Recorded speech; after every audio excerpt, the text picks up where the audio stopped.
Once again, good morning, everyone, the new joinees.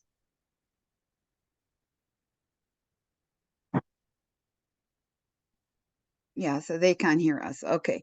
So good morning, all of you, everyone. My name is Maryana, and I am an adjunct faculty working in Abu Dhabi University. So I've been in this beautiful industry for about 15 years, and I am an enthusiastic educator. I know it's not an easy task to be an educator, especially when it comes to preparation, starting introducing yourself to your learners, and getting to know every participant with you in the classroom. However, you are so lucky to be adapted with technology, which was a little bit different at the very beginning of my life. So with technology, everything became easier and accessible. At the same time, it became more interesting to learners and approachable to all people, regardless of their differences. So allow me for the very beginning to give you a preface of what we're going to learn today together. And I would like you to be interactive participants with me, adding your input in the chat. And later on, we will get to know the applications that we're going to cover in this webinar. That will be interesting, I'm sure. And if you like, you can also, by the end of this webinar, reflect on what you've learned, or if you like to share with me the applications you are using, if you are a current teacher or not. So I will share my screen. Miss Mercy, if you please allow me. Okay.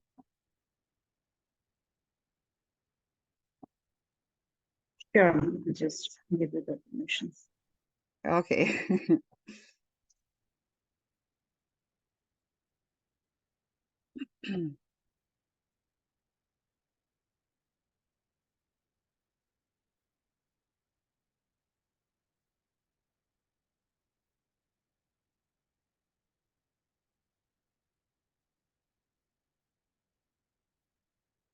Okay, until you do it, okay, fine. I wanted to talk to the participants anyway. So allow me now to share my screen. Okay. Can you see my screen, everyone? Please confirm. Yes, we can. Yes, okay, perfect. Okay, perfect. So now, as you can see here, the objective of the webinar will be exploring the realm of dynamic classrooms. We will be also diving into the cutting edge tools, modern teaching techniques, understand the vital role of dynamic classrooms in meeting diverse learning needs, ignite student engagement like never before, and discover interactive learning applications that promote collaboration and adapt to individual learning styles.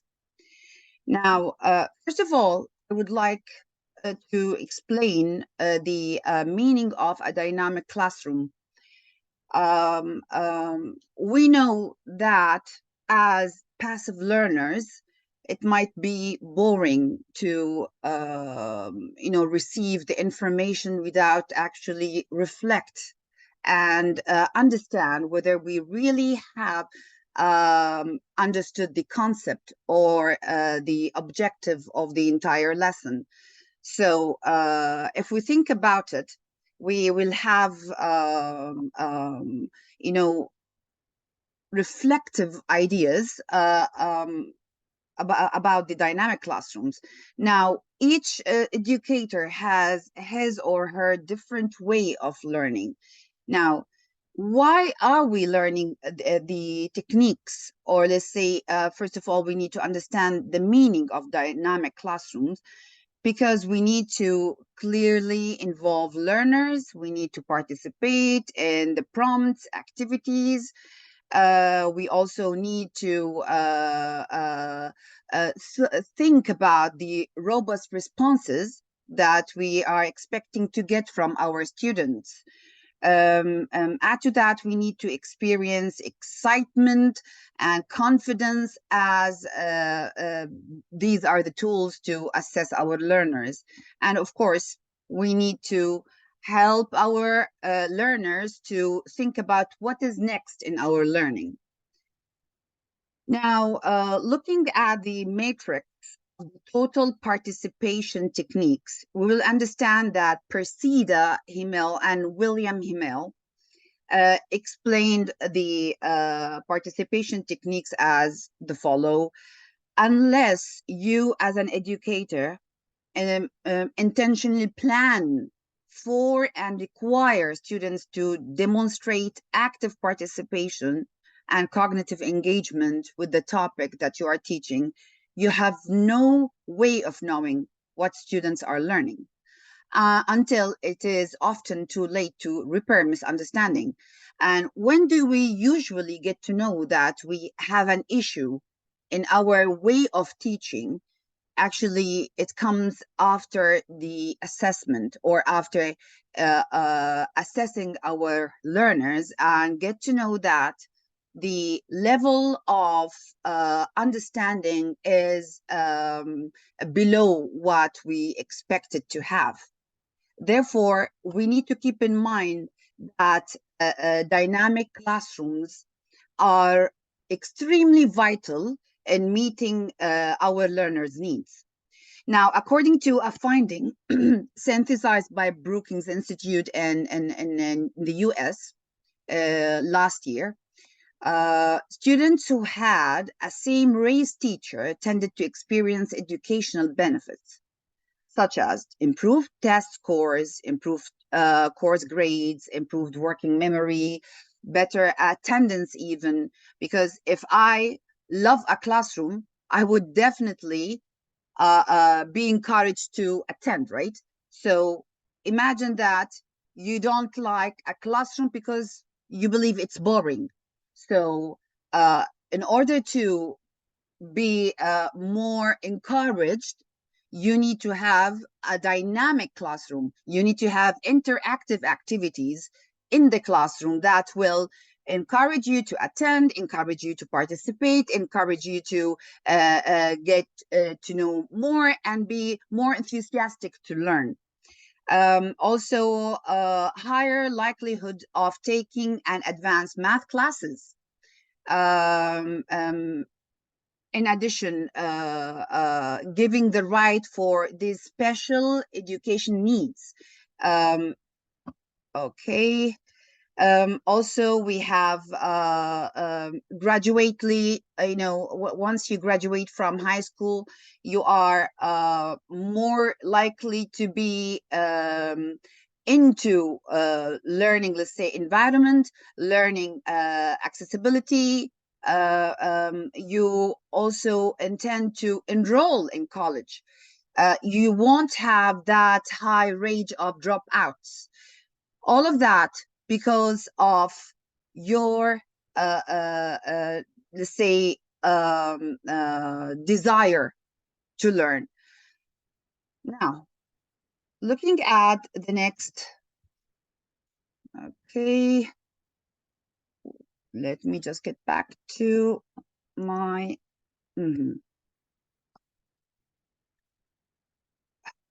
we jumped.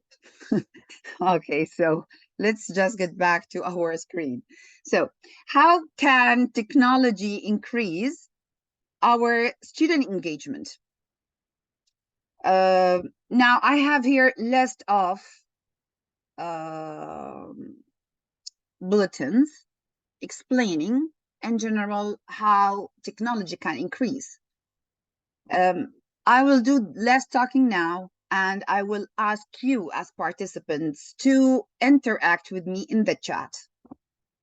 So first of all, support differentiation. What does it mean? Let me just have a look at the chat. Okay.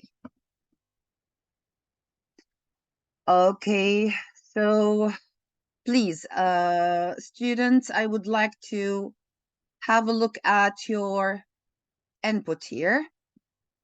So what do you think when we say here, support differentiation? Okay, planning activities as per their learning styles. Okay, very good. What else? Let me see more. I need more participants. Meet all students' levels and needs. Perfect. Thank you, Rafiq. What else? Sandhya, planning activities, as you said, one size fits one. One size fits one.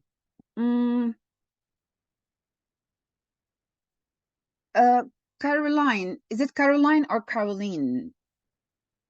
You can speak, no problem. Caroline. Caroline, tell me, please. Explain to me what do you mean here? I guessed as much if I write that I would get this.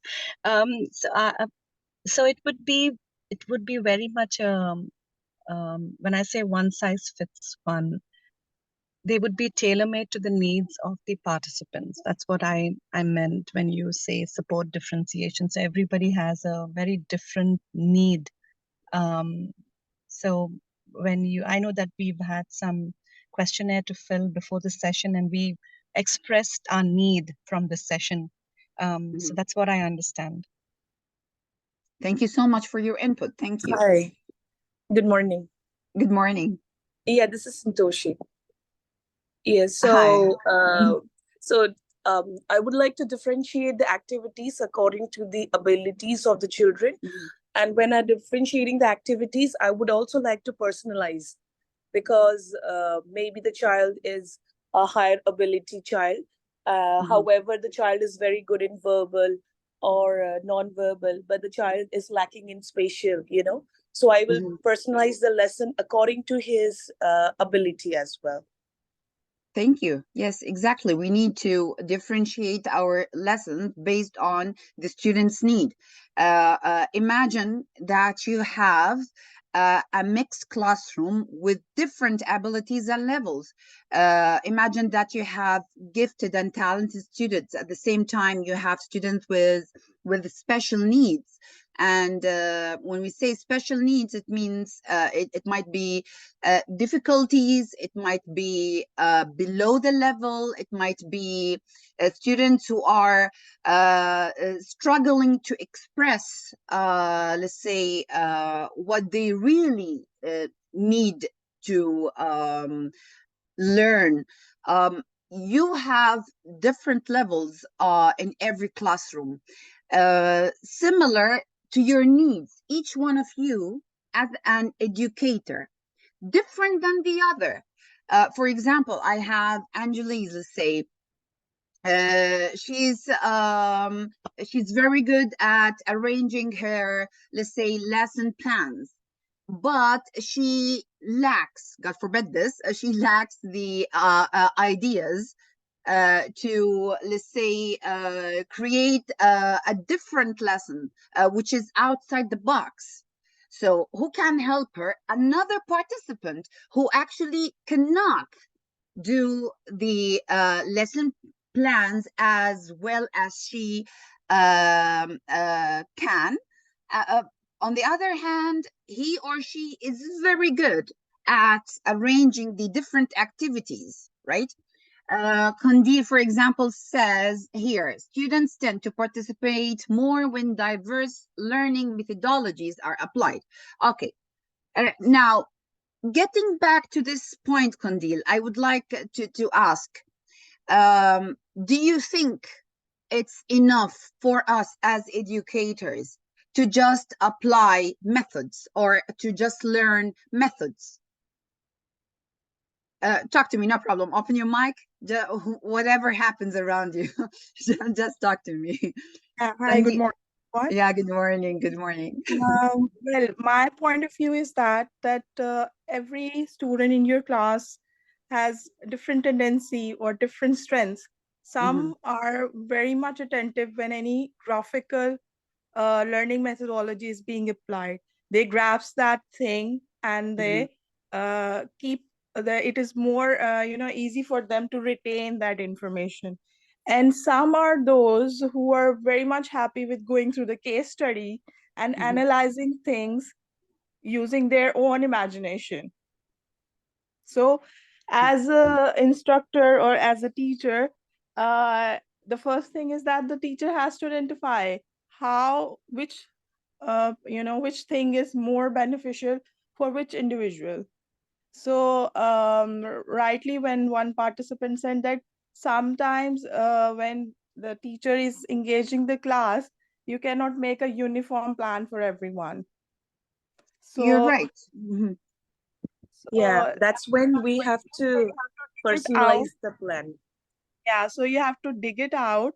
Sometimes you have to customize according to the lesson or the learning objective that are being defined. So that I believe teacher's strength is that once the student is in the class, he can retain that information, not just he or she don't have that requirement to go back and study again and then find out, oh, that was being said in the class. So that Go is on. Like I have a special child in my class. So as a teacher, I have to ensure, like, as a special student, they have the IEP. So as a teacher, we must go through the IEP plan, because the teaching and the learning style of that particular children is completely different from the other students. So keeping the IEP plan in mind, we can design the activity to enhance the child progress better. May I know, first of all, what's your good name? I can't see because of the chat. I'm sorry, this is Santoshi. Santoshi. Okay, thank you so Yes. much for your input. Santoshi, may you please just explain to me what is the age range you have in your classroom? Well, I am teaching year 1, so they are year 5, 5.5. Yeah. Okay. Now, from your point of view, everyone, do you think that this could be applied to all age levels? I mean, can you compare that to little ones in grade 5, let's say grade 4, 3, similarly to the middle school, high school, even to the seniors? Do you think? Yes. Ma'am, we can even Yes. you can even consider their CAT4 score. CAT4 score will give us the picture of their learning styles, which area they are strong and which is their area where it is weak. For an instance, I am having a child who is having autistic spectrum 1, but his CAT4 score and all is to the very high level and his reading ability is so high. But the thing is that he is having severe behavioral issues. So he cannot work in a team. He is so get irritated while working in a team. So IEP along with his CAT4, when we are planning according to his behavior, the lesson will be very low level for him. So we can plan challenges, keeping considering the teacher assessment of the child, IEP, then along with their CAT4 scores, which can be taken as we are all working in UAE, we have their CAT4 score also. So along with that, we can plan differentiated activity for the class. Thank you so much for your input. I would like to add something else, which is really important. And I believe if all of us, just a second. Yes, just a second. Okay, she's there. She's there. Admit, I'm really sorry. Okay. Fine. Let me just get back here to the meeting chat. Okay. Thank you, Miss Mercy. Thank you. Now, I would like to add something which is really important, and from my experience personally, I would highly encourage everyone to go for it, especially if you are working in schools and institutes, whatever. Do not do your planning, lesson planning alone. You never do it alone. You will be lost. Do not rely on only ChatGPT to do the work. You need an expert with you, especially if you have different levels and challenges in your classroom. So if you know that you have a student who is autistic, a student who has learning difficulties, you need someone from that department, someone who's an expert to plan with you. You cannot do it alone. I tried myself to do it alone. I failed. Why? Because you need someone expert to help you in arranging ideas and giving you also let's say solution, let's say more guidance, because someone who is an expert in a field is totally different than someone who knows about it. I know how to cook something, but it will be different than a chef, let's say, in the kitchen, right? Someone who's working his or her entire life there. So please do not try to, plan a lesson by yourself without getting back to those expertise, let's say, in the field. In addition, you can learn from them at the very beginning, let's say, until you become an expert yourself in arranging different activities and planning your lessons and whatever course or subject you are teaching, whether it was math, English, science, you name it. I just wanted to add this because, this webinar won't be enough to explain whatever we have there in education. But I have this intention to support each one of you and get the benefit of this course or this webinar as much as I can. And, at the very beginning of this webinar, we will be talking theoretically, explaining, having your input, sharing your ideas, your experiences. And later on, I will start showing you the applications that we have. Some of them are new to you, but you will love it. I'm sure after this webinar, you will be so glad to get to know these new applications that are now available for everyone and accessible to all of us. Now, I'll get back to my slide. We're talking about address different learning styles. Some of you mentioned that. Okay, let me just, where is that? Yes, Rafiq, you raised your hand.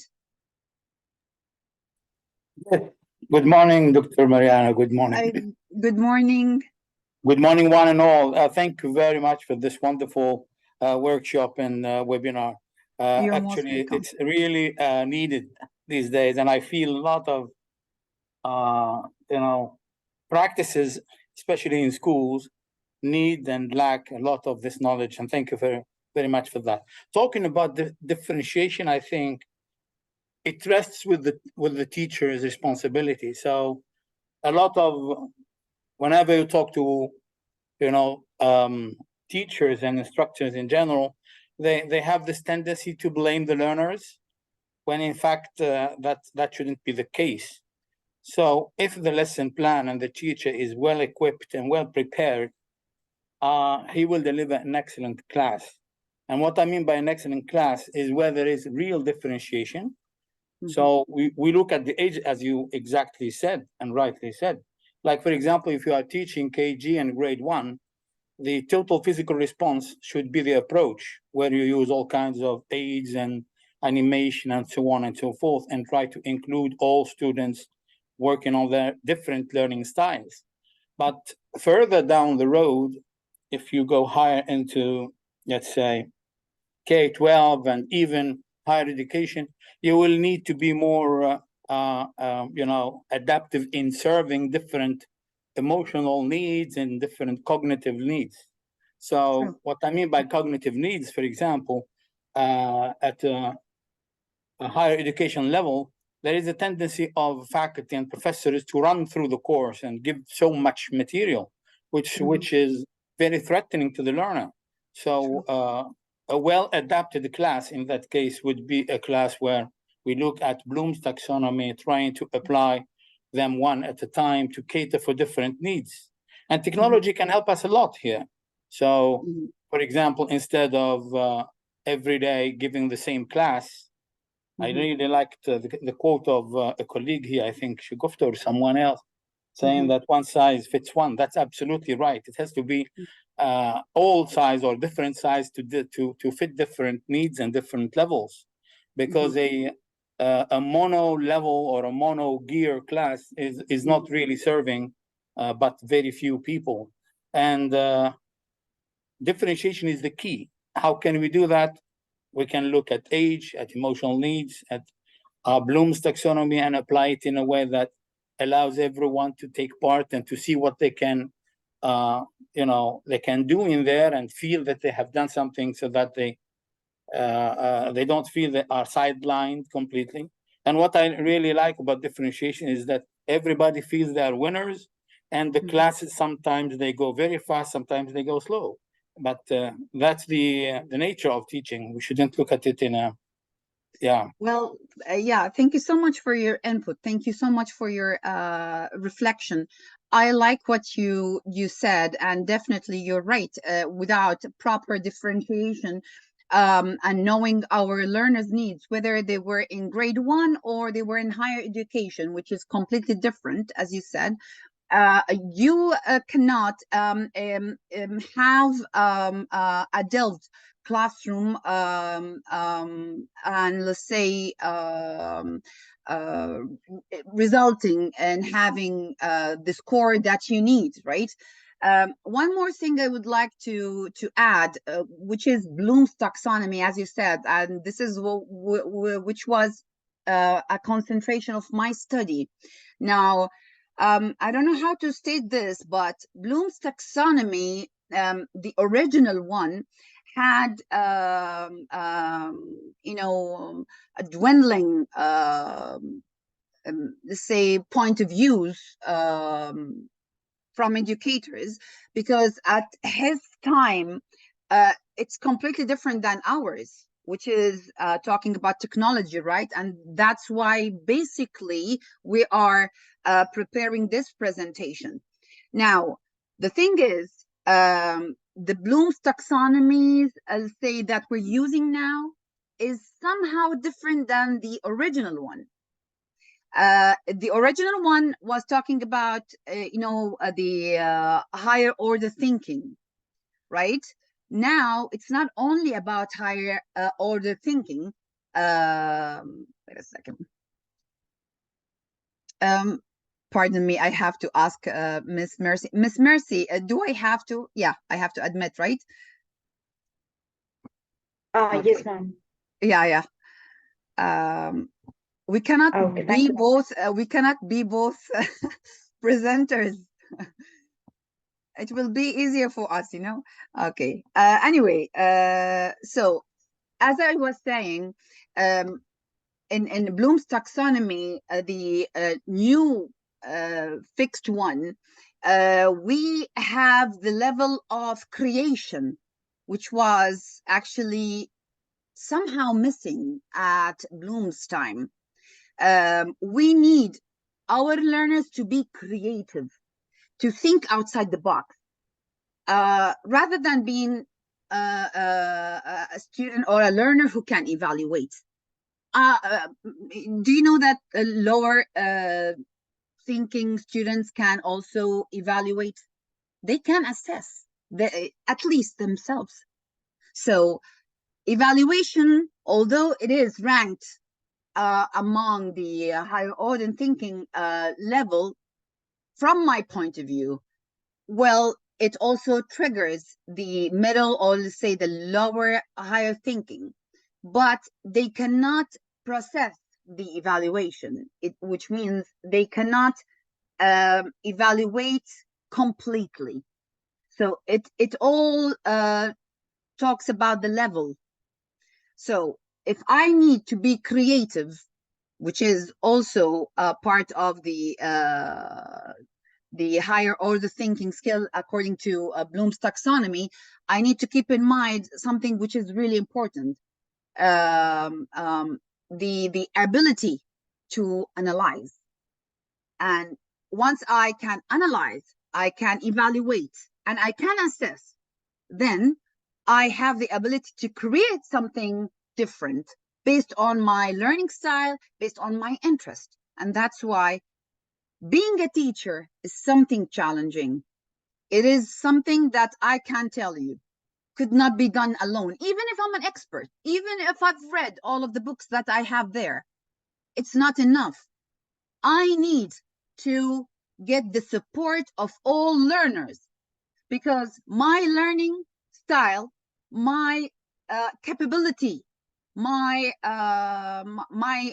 way of teaching is different than my colleague, is different than someone else. And that's why, in order to be really different, I need their support, especially when it comes to someone who knows about special needs and knows about the strategies, the techniques that I can get from her or him to help my learners. It is never an insult to a teacher's experience. Experience has nothing to do. Please, let's change this mindset. Let's think differently. We cannot judge ourselves by inexperienced people if we ask for help. Asking for help is a must all the time. You need to always seek for more support if you feel that you lack somewhere, even if you have 20 or 30 years of experience. It's never enough. I need to still ask for help. Also, you cannot just rely on Google or rely on ChatGPT to do the work for me. They will give you the content, but they will never help you understand it.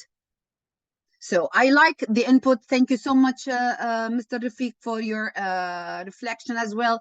I have here also Santushi. Thank you, Kandil. Lots of here input. Also, Caroline, thank you so much. Now, I have support students of a special population. It is, confusing. When I myself read that, I was like, what does it mean? So from your point of view, what does it mean? Support students of special population. Now, most of you will think maybe the number. Let me see, what do we mean here?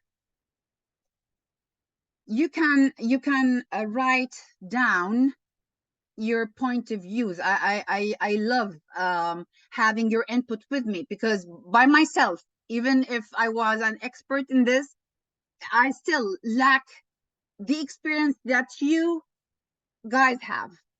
So please, let me just hear it from you. Okay, let me see, come on.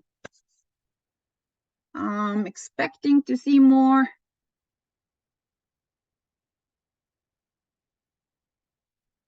What do you think we mean here by special population?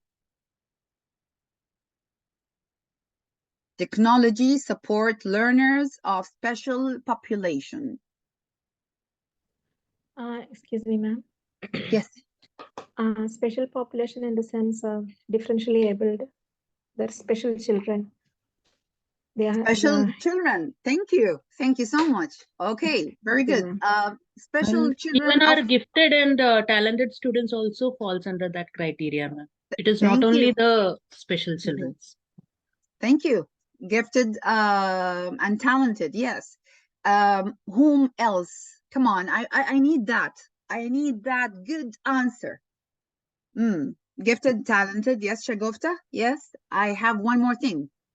Not May only I jump gifted. in, Dr. Maryana? Yes. Well, maybe we mean by that any member of the learning community in the classroom who does not belong to the mainstream. But what I mean by mainstream is the main population or targeted, students that I have in terms of ability, in terms of a learning style. They all, one way or another, belong to the same category. But the special population can be a gifted learner or a student with special needs, or even a socially, like somebody who is very new to the class. That's also a special population. So anybody who does not, belong to the mainstream, to the core of the population that I have. Thank you so much. Thank you. By the way, you are creative. What subject are you teaching?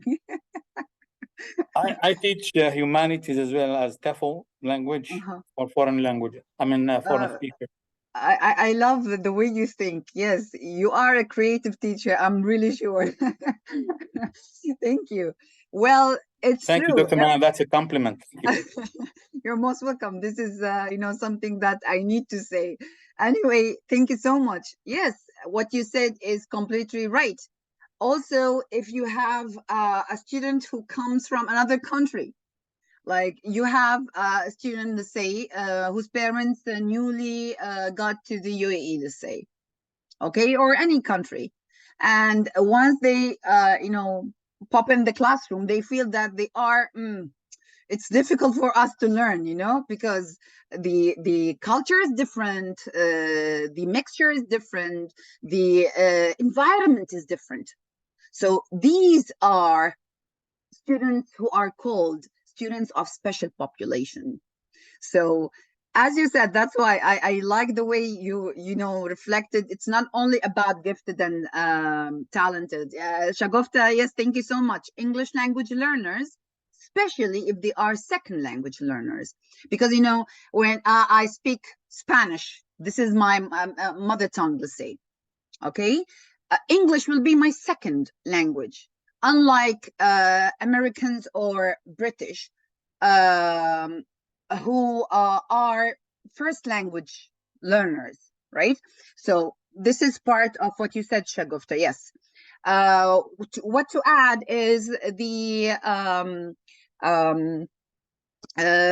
learners who have difficulties, whether it was socially, whether it was they are new to the entire context. Also keep in mind, students who are from economical, say, challenges, like I cannot travel anywhere, I cannot go here or there, I just can't learn online. So those also are students whom we call students of special population. Thank you so much. Now, increasing social and emotional support, which is, from my point of view, is number one before anything else. Why do you think increasing social and emotional support could be number one in all of the lists? I would like to hear you. If you like, you can speak. Just tell me your name so I can talk to you. Okay. Caroline, a student that stand out from the normal in terms. Yes, thank you. Also, this is right. Now, from your point of view, as I said, why is it really important to have at the first level emotional and social support before anything else?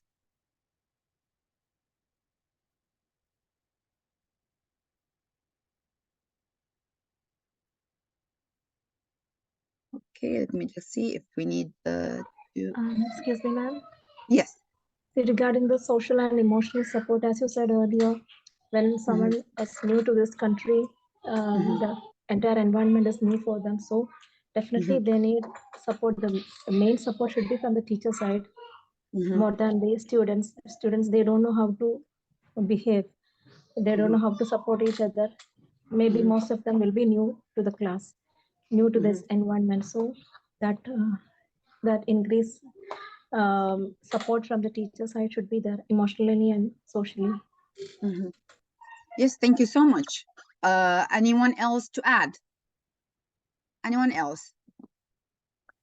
Hello, ma'am. Yes, yes. Yeah, myself Ankita here. Yeah. I think to make them more comfortable in the class and to make them feel more connected with everyone, it is necessary. The social and emotional support from the teacher as well as the peers, the students.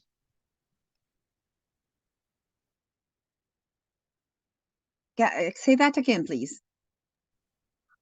I mean, to make them more comfortable and feel more connected.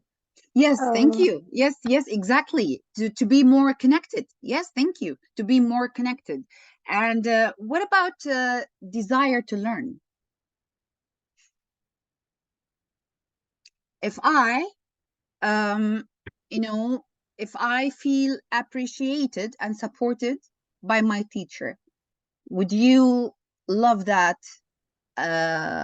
Would you love to learn in that teacher's classroom or not? Yes, definitely. This is something, it motivates. It motivates. This is reflective, right? I have no right to say that, but I would like to say, yes, thank you. Make them feel inspired using nonverbal yes, of course. I hate to say that, but at my school days, the worst classroom was, to me, was chemistry. Why? I used to hate chemistry because of the teacher. She never made me feel welcomed. She never made me feel happy.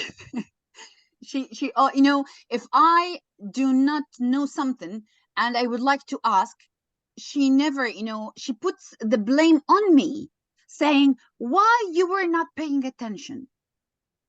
And she might also humiliate me as an individual. And that's why, whether it was an interesting or not lesson, I would not pay attention. I usually used to hate that classroom. And why? Because of the way the teacher was reacting with me. Yeah, she was not approachable, definitely. I think if I had a teacher who encouraged me more to love that, that subject, I would have been now a pharmacist or someone who's in the medical field. Although I was very good at biology, but I hated chemistry in specific because of the teacher who never supported me emotionally. She would, ruin my day by one comment. You have intelligent students in the classroom, and mostly you will find them emotionally intelligent more than intellectually. Please keep this in mind. You will have, especially nowadays, we are talking about kids who are more into being emotional intelligent. And the trend now at any workplace is to be actually more emotional intelligent than intellectually. Please keep this in mind, and we can talk about maybe in future webinars the difference between emotional and intellectual intelligence. Well, may I jump in, Dr. Maryana, please? Yeah, sure. Go ahead. Thank you very much for bringing this up. Actually, you could say it again 1,000 times, because whether in the workplace or school or anywhere, you feel that there is no entente, if we may call it, or understanding, or because now, let alone teachers, because teachers have a bigger responsibility. Like Branco and Rebello, in a very recent paper, they were talking about the teacher's need and responsibility to have abilities that make them really able to recognize and understand the students' emotions. because they become more likely to identify discrepancies between what students feel and their outward behavior. And like you exactly said, when they know how to provide support, especially when a student is new or when a student is trying and is doubtful and so on and so forth, the teacher's role is key in bridging that gap and making the learner feel that they can do it. Because we all know cognition passes through emotion. You don't really learn until you love what you do. And yourself, you said you felt blocked, you felt completely out, sidelined and outcast by a teacher who kept, degrading you, silencing you, and blaming you for a thing that you haven't done. It happens all the time. I myself, I can recall so many instances when I was young, and even in my own classes. And after I do it, I really feel, as a teacher, I've done something wrong, and I try the second class, or if I realize it immediately on the spot, to write what was wrong and to include the student. And that's why I earlier said sometimes class take too long, sometimes they pass very quickly. So the teacher has to adapt and to use his the skills, emotional skills, and social skills is very important indeed. Yeah. Thank you for bringing this up. Yeah, sure. I myself became an English teacher just because of my English teacher who used to support me by all means. There you I go. decided, so I've taken the decision to be an English teacher because of my teacher. We somehow became teachers because of a teacher who left something in our hearts. And this is why, because we are emotionally intelligent. So thank you so much to you as well, to be so reflective and share with us your experiences as well. I'm happy also to see that we have here some participants who are explaining their point of views, maybe by the chat. I would like to hear their voices more. Anyway, thank you so much. Let's move on. And we have here, as part of what we said, manage classroom operations. Now, if we are online learners or online teachers, it will be different than, teachers who are serving inside the classroom. I'll move on just to explain further what we're talking about here. We talked about the differentiation. We talked about the learning styles. We talked about the special population, right? Yeah. And we talked about the social and emotional support. I would like you to get these here. Technology can be used to encourage play, also via content video games such as Cool Math, Fun Brain, ABC Mouse. Please take these. I will just, link them here in the chat. So for your reference, later on you can just, to everyone. I'll just drop it here. Okay, so it's for all of you. You can try it if you're a math teacher. Fun Brain, you have different activities, So those are links to some video games that will help your learners. We have also here, students can have fun while learning content and mentally escape obstacles they may be facing outside school. Remember that your learners are actually hidden. They are like watermelon, they are hidden. You don't really judge a learner from how they look like. You don't know, cognitively what they are struggling with, because you might have students who are actually abused, but they are quiet, right? You have some students who are all the time anxious. Why is that? Because of what is going on in their lives. They might have a difficult background. You don't know really what's going on at their houses. So Nevertheless, whatever you're serving in your classroom is actually serving them to reduce, let's say, the pressure on them. And that's why it is really important that you, as an educator, support your learners, socially and emotionally. Now, also encourage your learners to create media albums, recordings, and present topics that may be helpful to them. Also, the technology helped them to fill the voids these students are experiences in their personal lives, as I said. Now, managing the classroom, on the other hand, teachers have access to many facets of technology. We know everyone is nowadays almost experienced, right? But experience in what sense?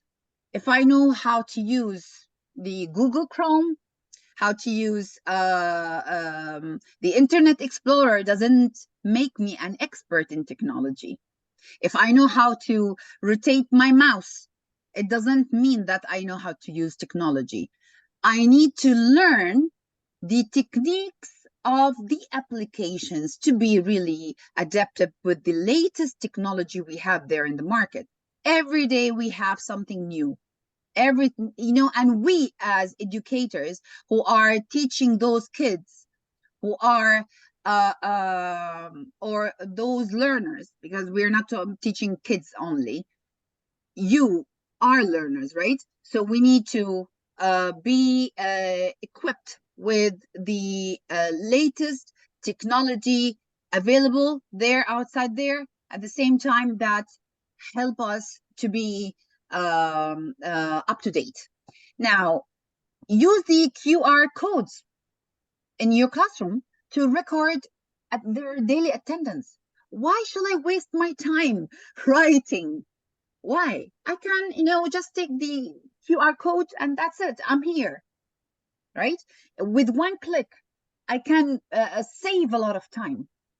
You have lots of applications that can support you, and we will talk about them later. So, taking lunch, I don't know. Maryana, sorry to interrupt. I really love this suggestion and proposition to use the QR code. But how can we make sure that they are there in the classroom all the time? Because they may enter and have access. And how can I double check that they still are there until the end? Do you have a solution for that? Yeah, sure. It's very simple. Once you receive, you have the web page, let's say, or and you have the name, right? Yeah. It is really simple. Call out the name just to confirm that they are there. For example, in my lecture and in the university, instead of wasting time taking attendance of 40 or 50 students in the classroom, which is at least my entire lecture is 90 minutes. Okay, I cannot waste 20 minutes of my lecture just to take the attendance. Once I had 120 students in one class, I cannot do it. But it will be really faster if I have call out. And they can, once they they call out their names. I did that and it was successful. So and just sorry to interrupt again. Can you generate a report saying that X and Y were there and the others were not? Do you have like spreadsheet that comes out of it? Yes, you can have that. Actually, instead of as I said, wasting time, you have the QR code that will the student will have and will call out his name just to ensure that he's there. Sure. Later on, by the way, you can copy that onto your Excel sheet that by the end will tell you who was absent and who was not. Yeah. Okay. Thank you. Okay. Yeah, you're most welcome. So this is really easy. This is only an example of attendance. Also, you can use it as, sometimes you have students who cannot really talk to you directly, especially in front of others, if they want to report, let's say, bullying. Yeah. So, if anyone knows about it, the student himself will be in trouble. And that's why mostly our students are hesitant. They are afraid to share with us their experiences, right? But if you encourage the QR code thingy, they will be more confident to report any concern or any bullying. So you can take it from there. We have different applications. I'll share with you by the end the applications and how to apply. Also, I have around 7 to 8 applications that I myself use them. We have a lot of outside, but the famous ones, I'm sure you have, most of them. But what I'm going to share as well will be something new, completely new. You never heard about before. Anyway, now moving to the next one, which is examples of dynamic classroom. No, before that, I will get back to this slide. Okay. Now, why I got back to this slide, because I need to do this. I will now send you to breakout rooms, and I want you. Here, let me just go. I'll send you to breakout rooms, and I want you to work together in groups within 10 minutes. I'll give you 10 minutes. I need you on a paper. Give me some reflection on the applications you are using in your classrooms in relation to having a dynamic, interesting lesson. So I'm going to send you into a breakout rooms, and from there, okay, I'll make it automatic. Okay, so you can yeah. So we'll have how many we have? Let's say 4. It will be okay, 4 to 5, or yeah.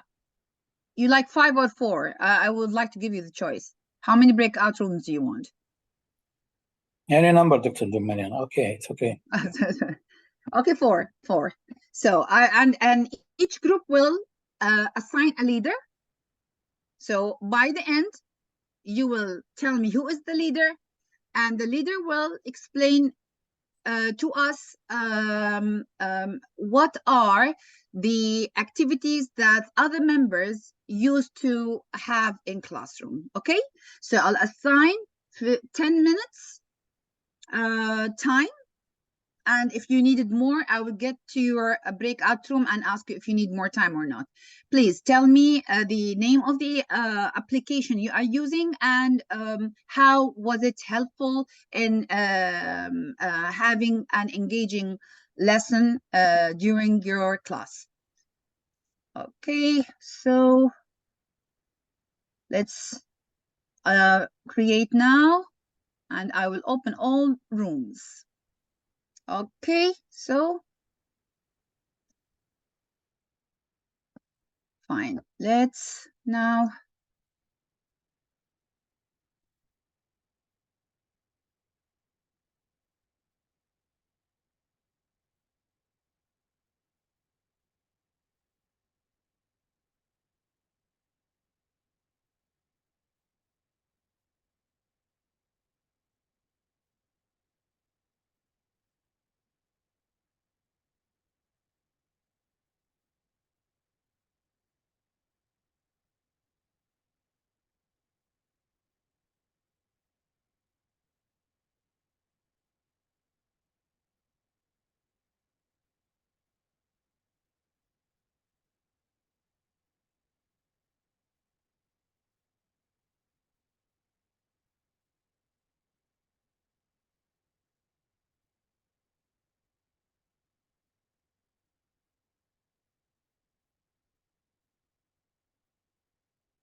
Lubna, Rafiq, Angelis, you're back here to the main room, right?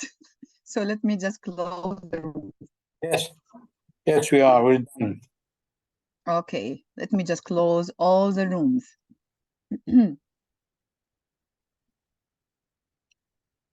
So it needs around 50 seconds. I don't think it went well regarding the division, right? I should have made you select your groups, right? It's fine. It was fine, actually. We liked the experience. Mm-hmm.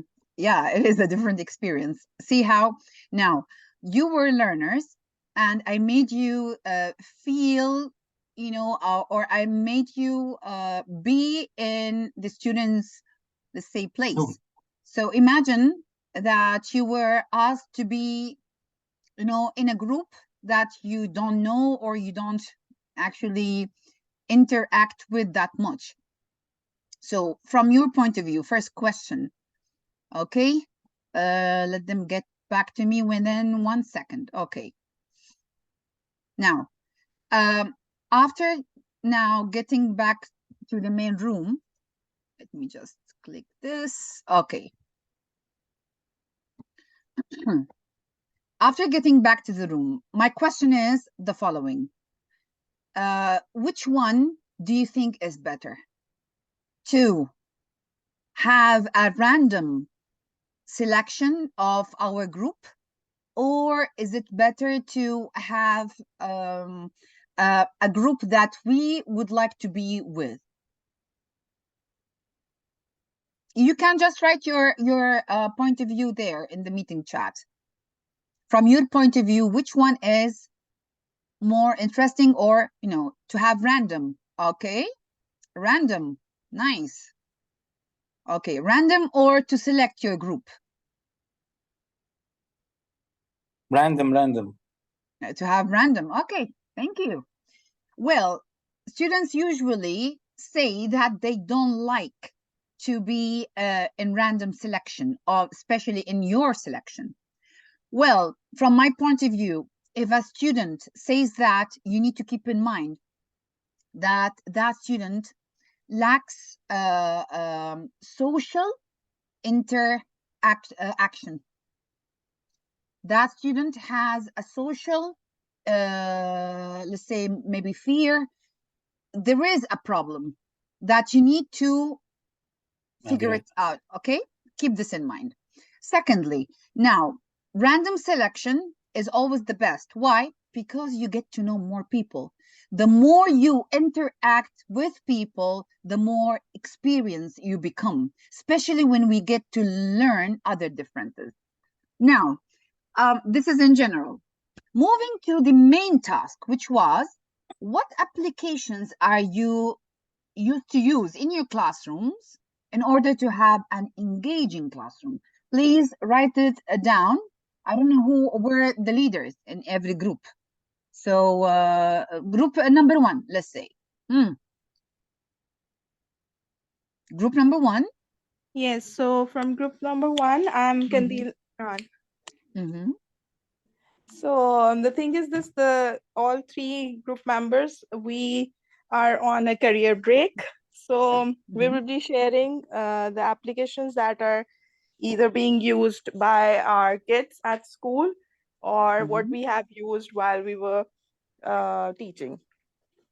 So the amazing thing about this webinar is that it is, it's ranging from early learners to the higher education students. So let's first talk about the early learners that are being used. So there is one that is called World Wall. There is one that is called Cyber Square, Scratch Junior. Can you name them, please, on the chat so that we know Yeah, these? please, yes. This is Rafiq, you are something. So, okay, so this is related to the early learners, starting from, let's suppose, from foundation stage to let's say grade 2 or 3. So I'll be typing the names and then I'll discuss if anyone need any more information. Okay, so Edpuzzle, Nearpod, or actually we were using all of these. Top marks, this is new to me. Top mark is something new to me. Class Dojo, yeah, the Class Dojo is mainly to monitor the behavior more than activities, to be honest. Yeah, and I used to have also previously students who used to cry in class just because you drop, I don't know how many marks. You know, you lower the grade and it is like, no, I know, those kids. So yeah. So Class Dojo actually encourages the kids, yes. Kahoot, however, quizzes, okay, Padlet, even Bluecat, I use it until now in the university. Believe it or not, in higher education, it works amazingly, especially Kahoot and quizzes. And every day you have something new. Every day you have something new. Every day you have an update. So thank you so much, Santoshi, for your reflection. Let me just, I myself, I will take the information you added here for top marks. Yes. Okay. Now, Kundil added word wall. Yes. Cyber Square, reading A to Z, G comprise, Scratch Junior, live worksheet. Thank you, Kundil. Now, the thing is, I believe that most of them triggering worksheets more than activities, like live activities. Now, live worksheet, I'm not really sure if you can use it in groups. In quizzes, you can use in groups, right? Yes, so we're going to apply all of these, by the way. I will ask you to apply all of these. After that, I'm going to share something new to you. Okay, nice. Now, what about you, Rafiq? What about your group? What have you discussed? Well, I had a wonderful group mate. Ms. Sandhya was very excited and she let me know about so many things. Like she said she used Blackboard, she used Padlet, and so many others. And I told her that I knew about Edpuzzle, quizzes, and so on and so forth. But I added one that she didn't know, which is Word Tune. Actually, it's very much handy for teachers who teach writing because you give the prompt to the students and try to get them engaged. And then after, let's say, 5 to 10 minutes, you ask them to upload their writing and it will tell them how to fix it on the level of words and on the level of sentences and even the writing as a whole. And she liked that. She said this is new to her. And it was a very, a very good cooperative session. I appreciated Ms. Sandhya's sharing and being a friend of mine. Thank you. Yeah, thank you, sir. Thank you very much. And I would love to use Wordtune with my students also. I'll try it out for sure. Yeah, Thank you. kindly, can you type the names of the applications Sure. you're using, please? If Yeah, you yeah. don't mind. Thank you so much for your reflection, guys. Thank you so much. Okay, and what else? Now, Dr. Shabana, Google Classrooms. Yes, Moodle. ma'am. Good morning. Good morning. I am from Group 4, Mhm. and we were two people there, and me and Sirisha, and we Mhm. were we were into two ranges. I am teaching as an assistant professor in higher education for graduates and postgraduates, and she's a home tutor. And during our discussion, we found that, and for all the classroom activities and classroom engagements, no, or applications regarding, we are keeping it for two types, like for academic and performances, and also for administrative performance, like attendance marking and all those things. We both have an app developed by our college, our school, and we will mark the attendance, students' engagements in different events, and their seminars and all those things, their participation, their internal mark, external mark, and both the parents can also get signed into it, the app, and they can learn, they can understand what the learning level, or they can evaluate the student progress and all those things in that purpose. And for academic activity, after the I would like to say, in a post-COVID era, we are using a combined, a hybrid level of monitoring. Of course, we both are conducting offline classrooms, and since she's a home tutor, the students will come to her home, and she will be engaging them through the app, as well as doing all those the application that I have listed in the chat box. And the next thing is that into my area, since they are in higher education, that is, they are for doing graduates and postgraduate education, we are using different kinds of assessment times, our applications. We are making them engaged into Google Classrooms for their seminars and assignments. We are giving them PPT presentations and all those things. Testimos is an app, Kahoot is another app, and Google Form. These are the three apps applications we are using for their assessment or evaluation. Kahoot is better, and interesting is that it is the time, they will up to time, they have to keep the time, though they will not get the time to enter in or copy from other side and all those things. And testimonials is another thing. We are also using Moodles to create and deliver the content. And that was happened. And it was a nice interacting to Sirisha, and she is basically she's an engineer now. In Abu Dhabi, she is working as a home tutor. Thank you, ma'am, and thank you for a nice class. Some of the terms and concepts are new to me. Thank you. You're most welcome. Thank you, doctor. Thank you. Well, now, after getting to know all of your input, I would like to know anyone else left. I just want to make sure any other group is left. Group 2, Group 1, Group 4. Mr. Rafiq, Three. We were okay. three. Yeah, okay, perfect. So thank you so much for your input. Now, I will allow for 10 minutes break, so you can grab something to eat, maybe grab something to drink quickly, and then get back to me. After that, we'll start the application. We'll start applying the new activities that we have there for our students' engagement, including new applications that you did not mention yet. Maybe you don't have an idea about, or you've never heard about it before. So I will allow for 10 minutes break, and after that we'll get back here at 11:40. Okay, so enjoy your break, use it wisely. Thank you. Thank you. Okay, you're most welcome. See you after 10 minutes.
Okay, so everyone, are you on board? Let's get back. Okay, here, let me just start sharing the screen. Okay, Santosh, Kandil, Angelis, okay, everyone. So I will get my screen. Just please confirm that you can see my screen. You can see my screen, right? I think yes, you can. So let's see. I just want to confirm. Okay, perfect. You can see my screen. Okay. Now, talking about the applications that you mentioned earlier before the break, let's now talk about the examples that we have now for dynamic classroom applications. I personally find them really effective in engaging my learners. We have quizzes, we have Kahoot, Wordwall, as you said. We have those 4 ones. I'm not really sure if you know about them. AHA Slides, Mentimeter, Crowdpour, and Vivox. Do you know about any of these last 4 or no? Just confirm yes or no in the chat, please.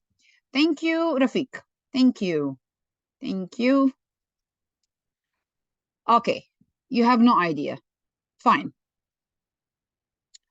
Some, not all. Okay, so now we're going to take our presentations, okay, our applications actually. Let me just get here. Okay, fine. Now, I'm going to share with you each one of these last 4 and how we can use them effectively in the classroom. If you have your laptops ready by your side or your mobile phones or whatever, please, any application you're using, please make sure to save these. To explain to you each application by itself. I will start with the AHA Slides.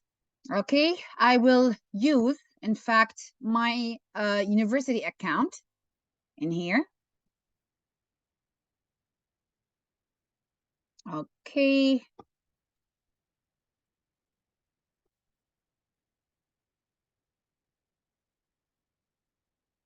Just bear with me until I get, okay. Okay. Now, I will change it, I promise you. Now, we have here something called AHA Slides. Now, it's not necessarily to be linked to any specific organization. You can actually, okay, you can actually get to this slide without, you know, I mean, this platform, without actually being linked to any organization, to any university or any school. You can have it by your own self, you know. So first of all, you have here my presentations. You have templates. What I like about it, that it is varied, which means I have a team engagement survey. I can click on the slide that I want to create based on my need. For example, if I want to make sure that my team is engaging very well in a survey, I can get this one. If I want to create an ice-breaking question, I can use the AHA Slide as well. Topic review, even reviews. You have context setting for training. Let's talk about artificial intelligence. Also, you can start doing this. For example, I'll show you this. See? We all feel differently about, the thing is, it is already ready for you. What you need to do is here. Yes, no, and I don't want, no, but I want to. Now, if I want to create, I will ask you, first of all, to create your own account on AHA Slide, on, the application. You can create your own application. And then I will ask you to add, your input. Now, believe it or not, you can host up to 10,000 live participants. See?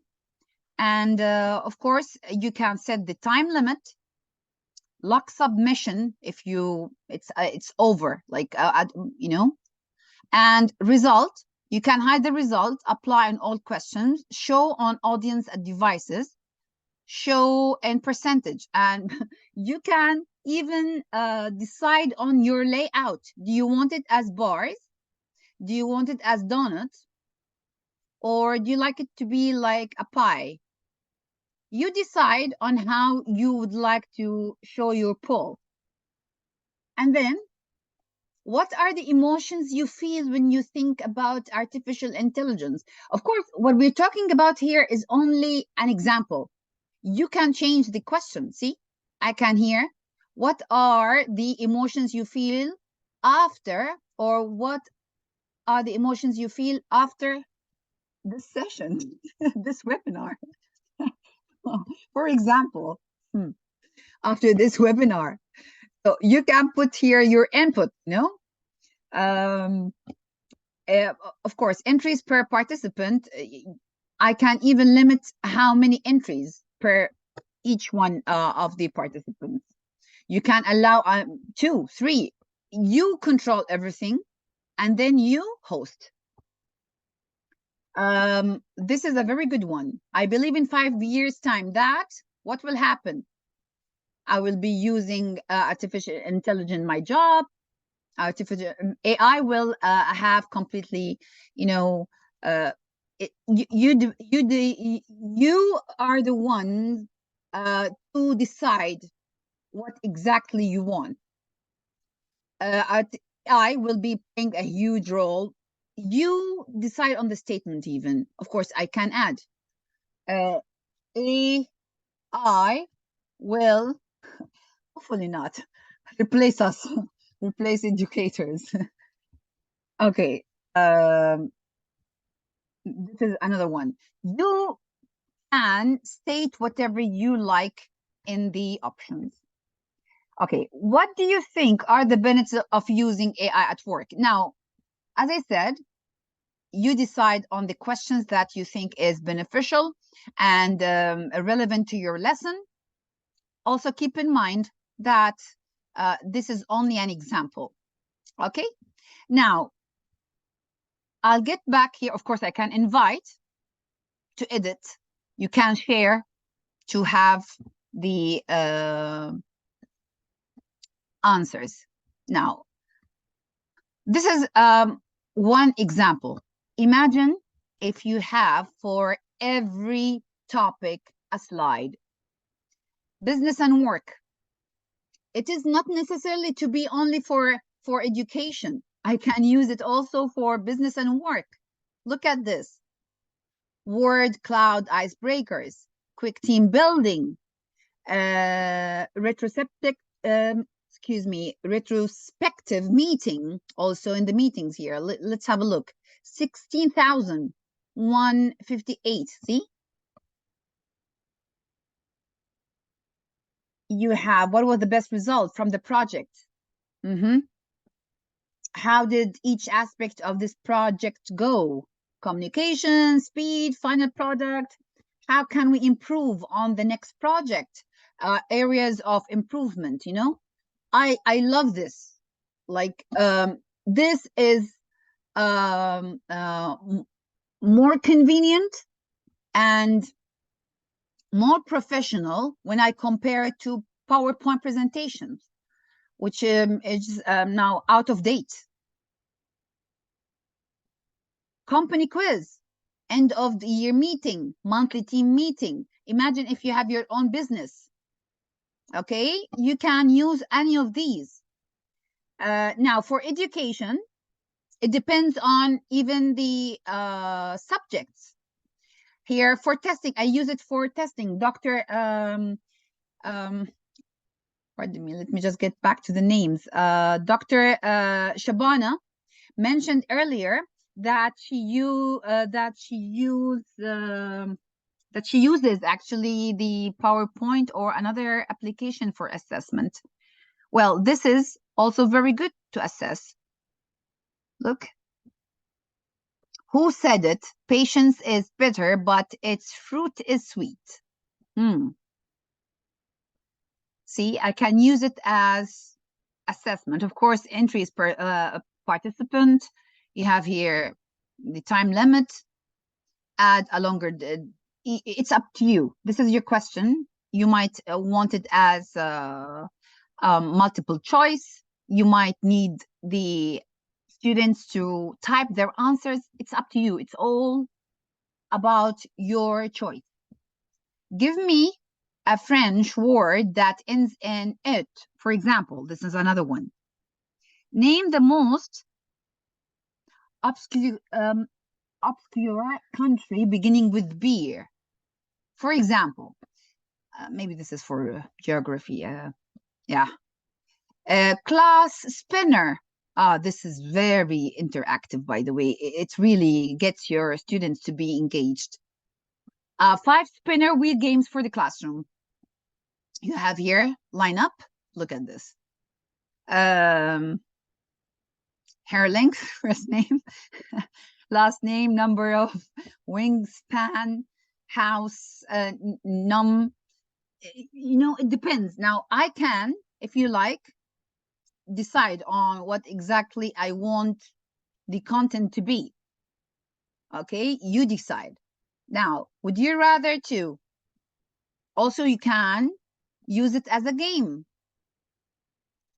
Give me 3 French prepositions, cities, emotions, animals. You can create whatever you like. What is the value of X? This is in case you are a math teacher. Time for your punishment. Even for punishment, you can use this application. I think it is really fun. Now, for new slide, you can create whatever you like. Word cloud, pick answer, pull, spinner wheel. For me, spinner wheel, for example, I would say entry 1. Entry 1, for example. I would say, let's see, Rafiq. Entry 2. Or add a new entry. Lubna, for example. Okay, add. Then I have Dr. Shabana. Okay, add. Let me see. Angeles. Okay. Franklin. Okay. Angeles. Add Franklin. Are you with me? Hopefully that you're with me. We are. Okay, you're just looking, huh? Okay, we have Qandil, Rupa. I don't want to miss anyone. Otherwise, they will be upset, Rupa, we have Qandil. Let me just double check the spelling. Qandil. Okay.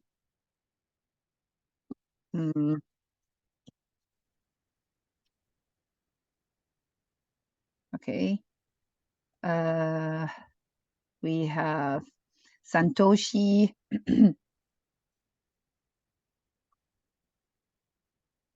Santoshi. Okay. Of course, you need to prepare that at home so you won't waste time. you know, typing that in class. Siricha. Okay, Siricha. Okay, Siricha. And finally we have Sandaya. Hopefully I'm pronouncing the name correctly. Sandaya. Okay. Now, let's suspend.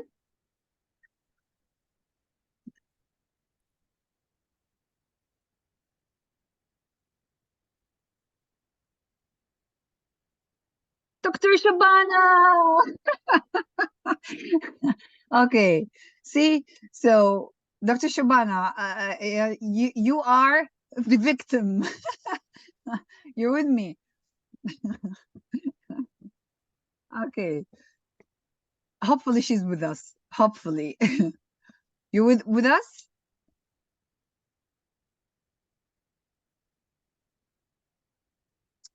Are you with me? Hopefully she's not somewhere else. Anyway, so as you can see, you can use whatever you like in these choices. It's not necessarily to be only for a specific question. It could be also for participants. Usually I have the slides with all the students' names, believe it or not, and I would ask them you know, to pick randomly. Like one student will actually click on this, and the wheel will run, and then the participant that the wheel will choose will be the one who will be answering. So this is how I vary my lessons, just to do something different. At the same time, it is engaging because we are dealing with a generation who are raised, like generation members who are raised with technology. Now, add to that, you have fill in the blanks, all hands meeting template, creative sketching games, even for drawing. I know, I wonder. Add to that, we have English language lesson, back to school. Yeah, avoid having this in the UAE. Okay, so of course, you have the complete freedom to pick whatever fits your lesson, objective, and the same time fits your community, fits your learners, because I might apply a game that fit my learners at the university, but it might be irrelevant or let's say unsuitable to the level that I'm teaching in the other classroom. Sometimes, as we said before, you have learners of the special needs, you know, so I don't think that all of them could be applied to every classroom, right? So you pick what fits your learners mostly. This is what I wanted to share with you regarding AHA slides. Now, these are the templates. Of course, you can have your own shared templates, videos.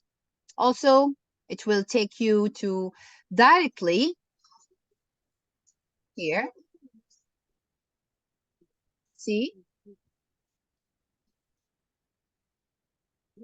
Okay, so, and your presentation, in my presentation, you can, as I said, pick whatever fits, and you create your own folder, games, as I said. Okay, moving to the next activity. Do you have any questions in relation to this application?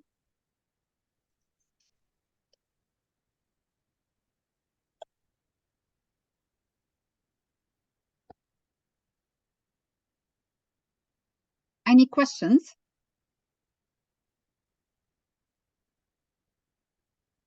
Okay, I think You can hear me or not?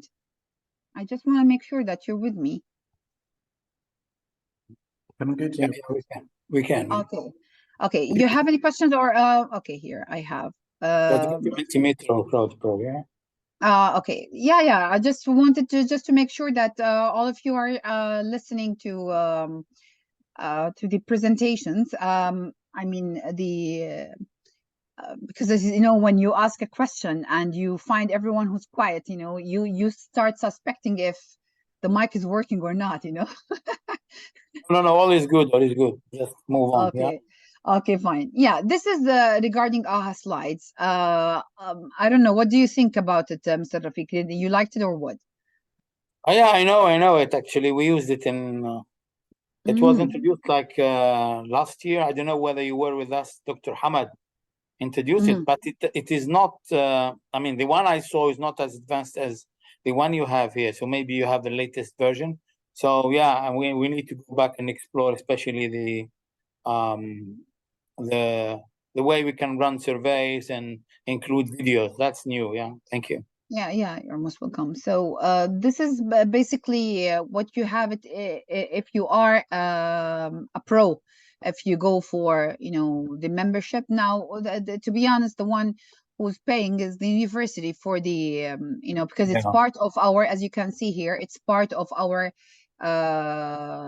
application as faculties. So that's why I just wanted to explain to you that you can go pro. I don't think that it costs that much, but this is good for you because, you know, I would rather pay an amount of money every year if this will help me get my students engaged instead of having a boring classroom. Really. Yeah, of course. Yeah, especially if you have a classroom that really needs good engagement as per of their behavior. Now, moving to the next one, I have this one. It's here we go. I'll just put it here. Okay. I have Cratper, then I'll get back to Mentimeter. Okay, so what is that? This one, I have Kahoot, you know, already Kahoot, this one, Crowdper. You can create your own account. I created one before the session. Okay, so first of all, you create an experience ready to engage your audience. It's as if the student themselves can use them as part of their presentations. You can train your students to present through this. Now, you can link also YouTube channel to your presentation. Okay, here create an experience. Players, answer faster to win. Great for organizations, team action. Players pick a team and do battle in a trivia showdown to see which team is the smartest. Also, you have survivor trivia. Players must answer every question correctly to survive. Answer wrong, you're out. This is very lovely, by the way. You have live bingo. You create your own bingo. Here, players must squares as you run a live bingo game. Play a classic numerical. This is very good for math. Fun themes from our library or create your own. You can create your own. And then quiz bingo. Also, I use it for assessment. Then you have multiple choice poll. You have text answer poll, like or dislike. This is Likert scale. Yes or no. This is also for business meetings. This is mostly for, you know. I will apply now for your reference. And social walls. I love it because it also allow your learners to be engaged in other social media applications. For example, create a live wall that scrolls your class content, participants post messages, photos, and more. But not all schools or say universities approve that. Anyway, you can pick what fits yours. Let's say this. I'll create one here. How many questions do you want to add to your like, dislike? I will ask one. Which question types do you want to include to your like, dislike poll? Let's say like or dislike. Next. Hover over question marks. Which way do you plan to use your like? Okay, host control, fully, crowd. Okay, host. Type in a name for your like, dislike. I will call it your opinion matters. Type in description. Okay. Choose like or dislike to cast your vote. Okay. Okay. See how? So let's see. First of all, log in here. Okay. If you have your phones, you can share the QR code. See, it's really even flexible in case your students, whether you were in an institute, working in a college, working in a university, you can use this if the students are using their phones instead of their laptops. Okay. Okay, interesting. See, question, like or dislike. Let's see the votes now.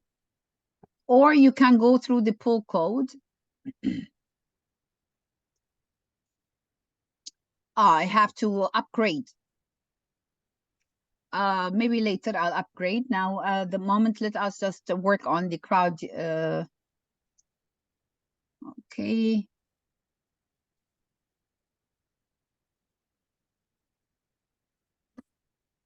I think you need to create your accounts in order to, you know.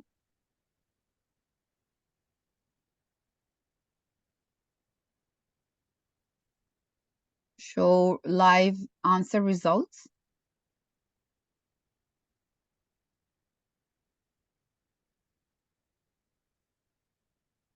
Okay. Okay, here we go. Apply the question across to all questions here. Clone this answers and images menu. Okay, this one.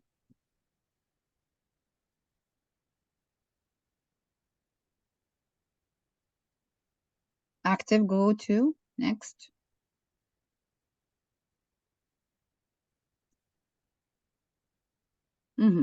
See, it depends on the question. For example, question 1, question 2, and each will be according to the vote. Now, the thing is, what I like about this is the following. You know, sometimes we have to assess the success of our learning objectives, right? For example, by the end of this webinar, I'm going to drop a poll and get to hear your answers. So your feedback will help me improve next time. Okay, and also it's not necessarily just to limit our answers to like or dislike. This is mostly work with the younger age, right? However, I can work more on asking my learners to write feedback. Like, for example, what do you like to learn next time? Or what is this part that you are looking forward to learn in future, you know, to learning in future. So it really depends on your question or what you are expecting from your learners in future. Okay, or after the lesson. Now, for me, I usually prefer to have it by the end of every lesson. Why? Because by the end of every lesson, having multiple choice answers or having poll will give me the rate, the percentage of my lesson success. So if, let's say, what is the rate of your understanding?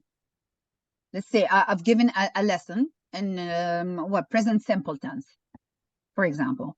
And by the end, I would drop a poll similar to this to my learners. I would ask, what is the level of your understanding? It's not necessarily to be stick to like or dislike. No, it could be also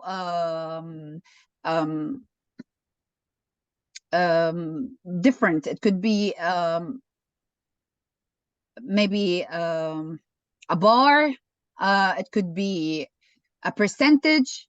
It could be anything you decide to be.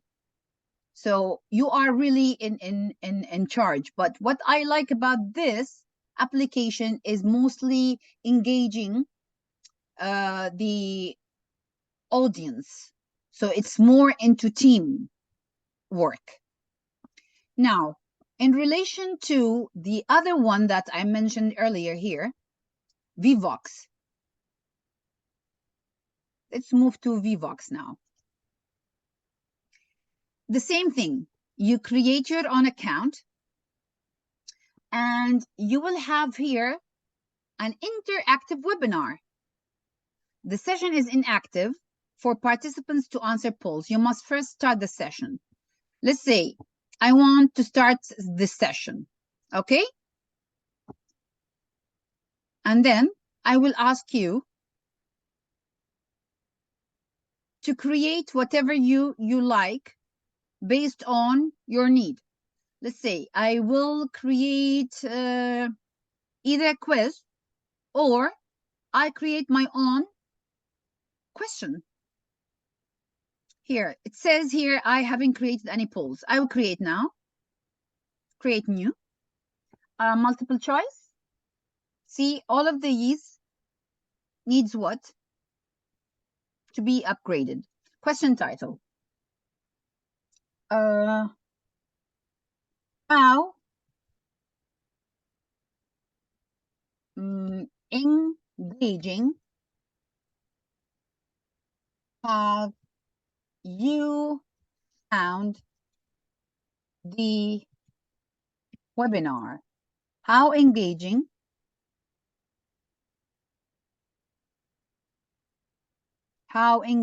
have you found the webinar? Or how engaging was the, just keep it simple, was today's webinar? And then choice 1, 100%. Choice 2, 80%. Then 60%. Usually we keep it like that. For me, I prefer doing this. 90 to 100%. In here, I can say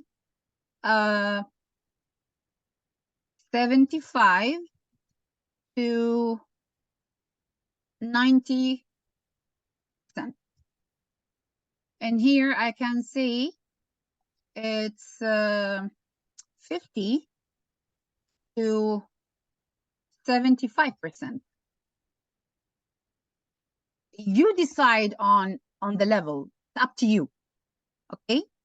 And then from 0 to 50%.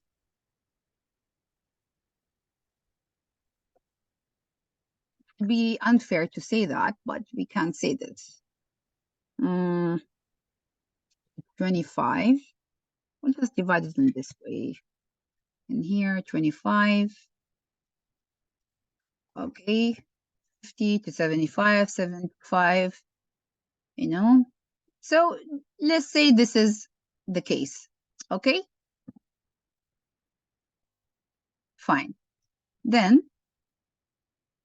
create. allowed selections.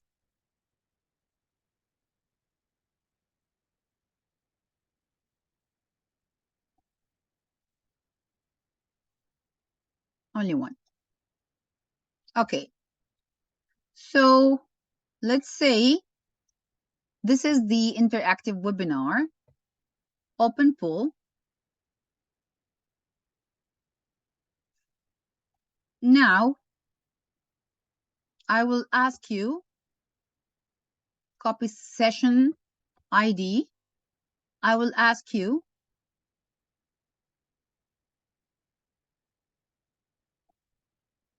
you are most welcome, Mr. Rafiq, no problem.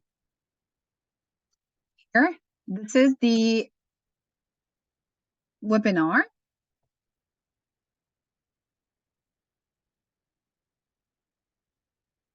ID. Okay.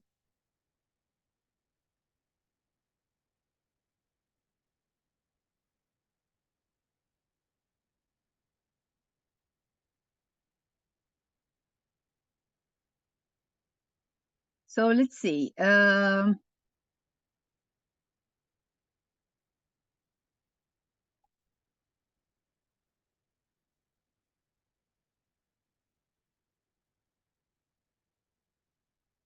Yes, so please, in the meeting chat, if you don't mind, can you please add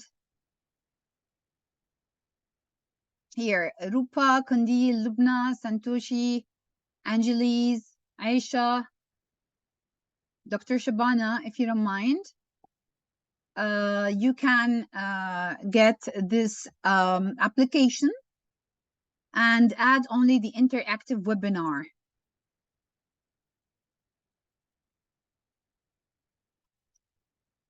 Okay.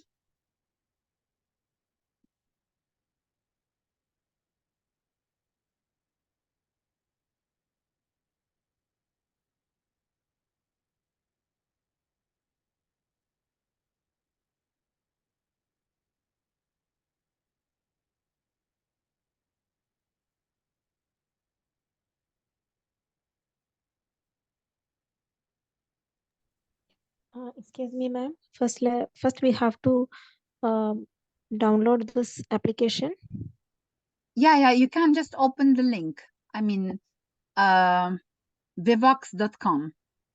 Okay. It's like, okay, here you go to vivox.com. Application, login. I'll just, here. Okay, so I will get you the link, copy, and I'll drop it to you here in the chat. Okay.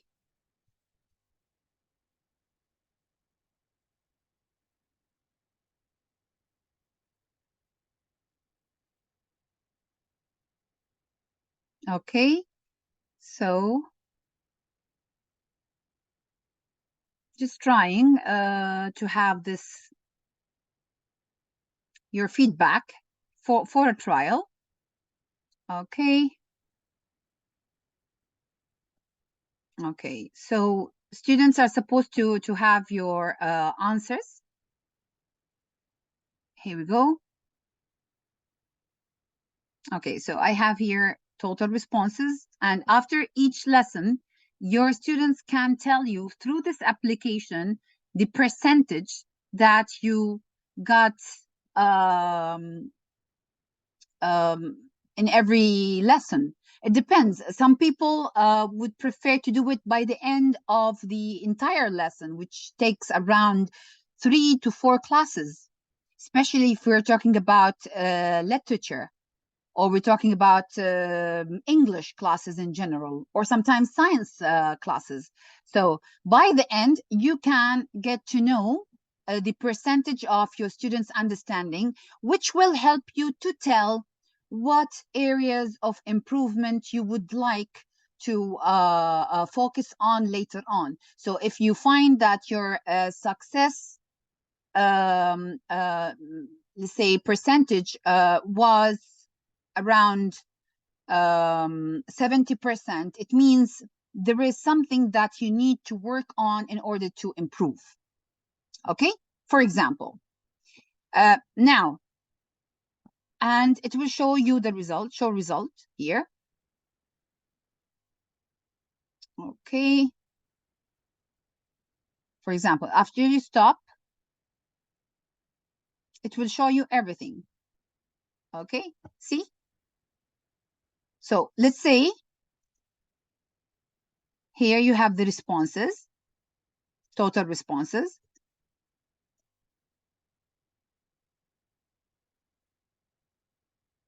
Okay, you'll have total responses and 5. And then how engaging was today's webinar? You have from 75 to 90%. You had like 1 and 80%. So I can say the success overall is 80%. And of course, the bigger the number, the more accurate is the answer, right? Especially you as learners understand the importance of having let's say a percentage by the end of every lesson, so you can focus on the areas of improvement later on. Now, last but not least, the Mentimeter. I will show it to you, the Mentimeter. Okay. Now, it really helps in relation to also creating assessments, seminars, student events, classroom lessons. Let's have a look at classroom lessons. An interactive way to learn. See? Prepare your next lesson. Okay. Also, you can prepare your own lectures on Mentimeter. Now, I need to sign up. Okay, here I sign up with Microsoft. Fine. Okay.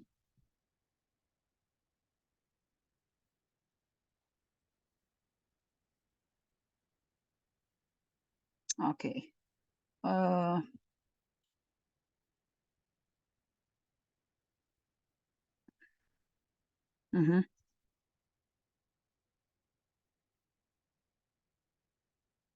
Anything else?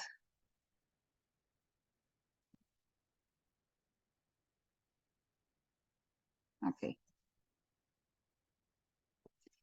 Anyway, you can create your own account here. I'll sign up with Google. It's better for me. Anything you like? Fine.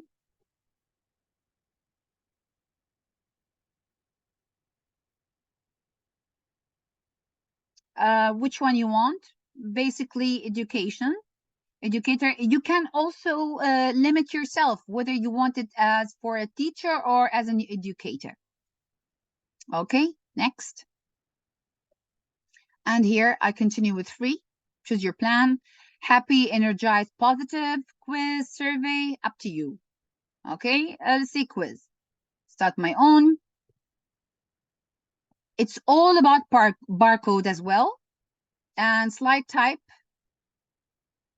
Multiple choice, word cloud, open-ended questions. Let's try it together. Okay. We'll come to our quiz. Question will be, how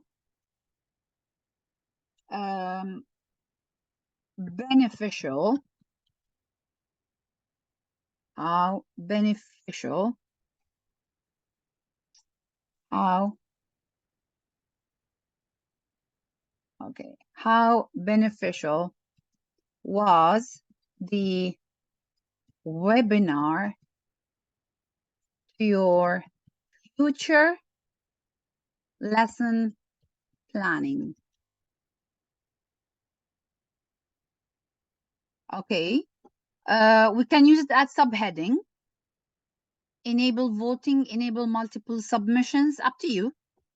Okay, you can drop here image, content. I need it to be as content, right?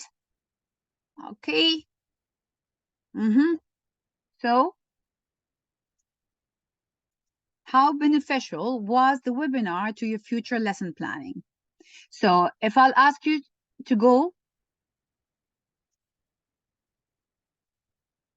here, you can scan this one, or you can enter the code. First of all, create your own account in the way you saw me doing it. Okay? I'll drop it over here in the chat. Okay. Try this one. Okay, once you're done, here. Once you're done, enter the code. Enter the code.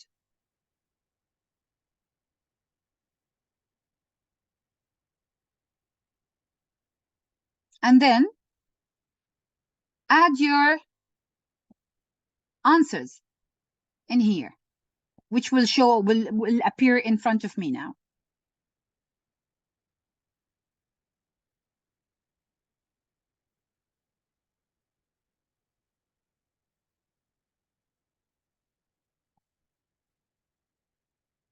So let's see now your answers.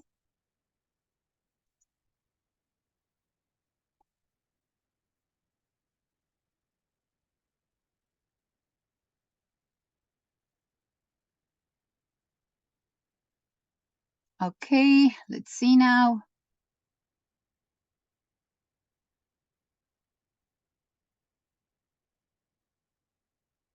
I have 2 answers. Waiting for responses. Okay.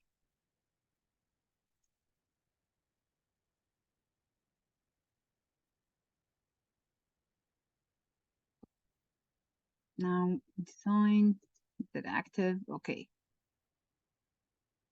And of course you can decide on the template you like to have. See here, geography quiz. Here you can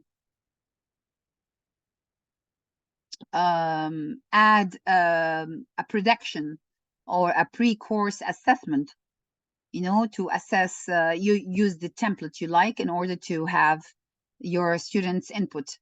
It was very helpful to plan the lesson and keep the class engaged with interest. Thank you. Thank you for the only one who answered. Now, manage results, see plans, reset results. Okay. Thank you. And here we have templates. As I said again, you can pick whatever fits your lesson. The webinar was beneficial as it had provided varied applications or websites that teachers can explore and apply to lesson planning to make the lessons more engaging and dynamic. Thank you. Thank you so much. Thank you. Okay, so this is in relation to Mentimeter, which is usually used in both. Maybe in the middle school, high school, higher education, even among children. But to have a more interactive session, you can go for Bluecat quizzes. You know, most of these, I believe. You mentioned most of them also in the meeting chat. When we were talking about them. Here, for example, we talked about Kahoot, quizzes, Class Dojo, which is more into the lower grades, or let's say the primary, right? And we have quizzes, which is, you know, could be applicable to all levels. For me personally, I use it with the students. I will show it to you here. See? If I log in, okay. If I log in, I can find previous, you know, reports. Also, it shows my previous sessions.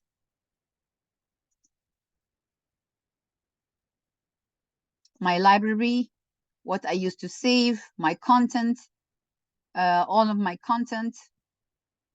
Now I have around 4 accounts or 5 accounts of quizzes. That's why this is one of the accounts.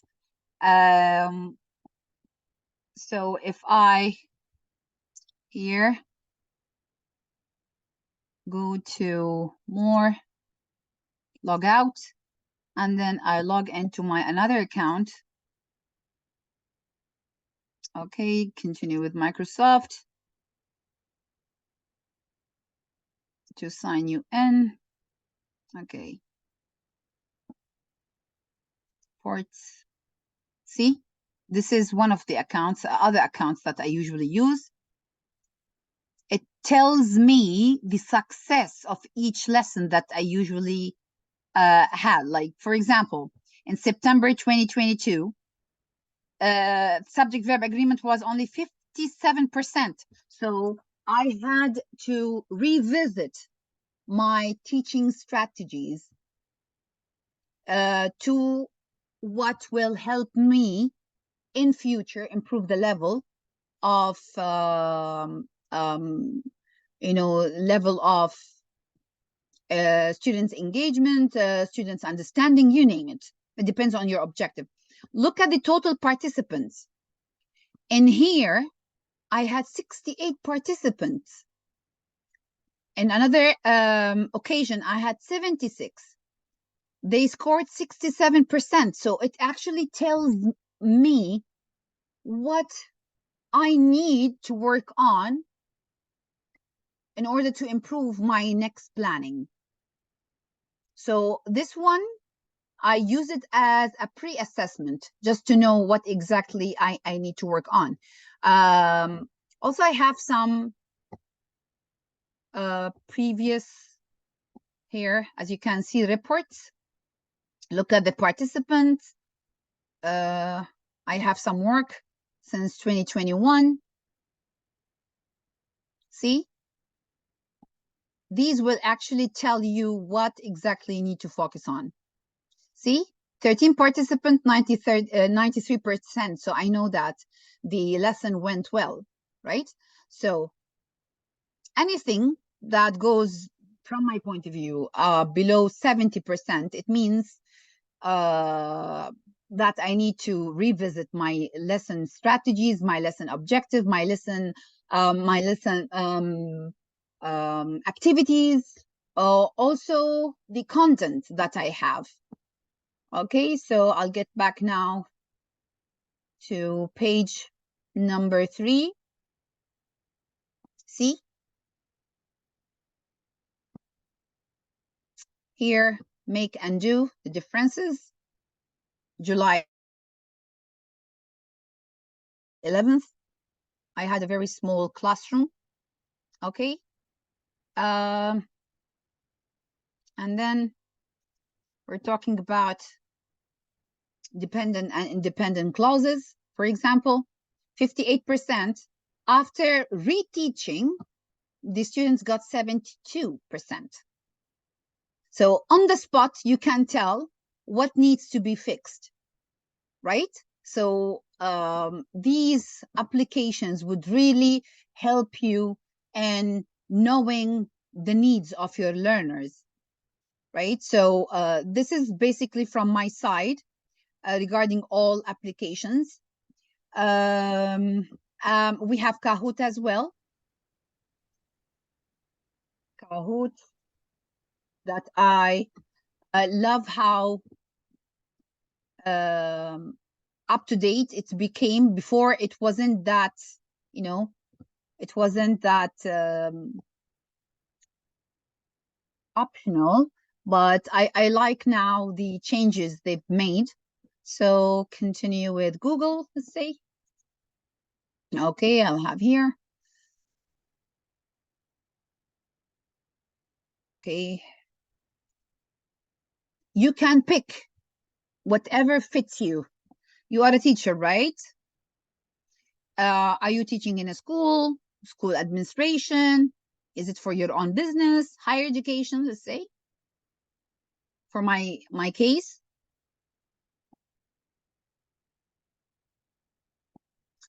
And you pick if it's individual, team and department, campus. Of course, at the moment, it is individual, and I will just go for the moment in a basic structure. Okay. Buy now. I don't want to buy now. Okay, so I'm just showing you the options. Continue for free.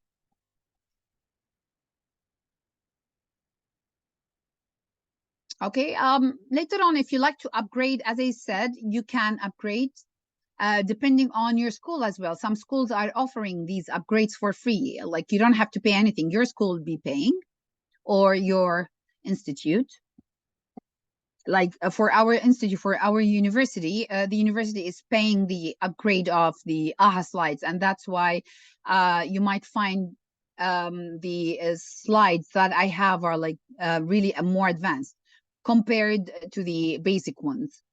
And here you can create a new Kahoot. Okay, blank canvas, templates, question generator, up to you. Again, you have here almost similar to Bluecat. Bluecat is another activity that I like.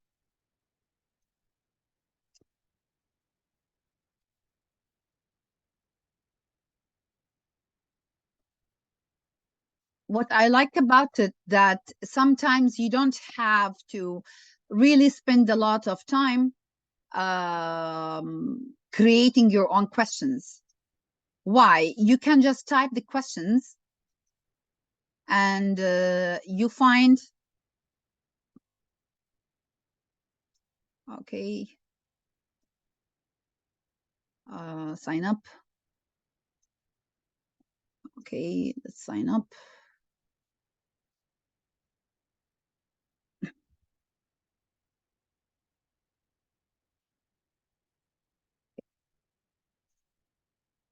Let's, okay.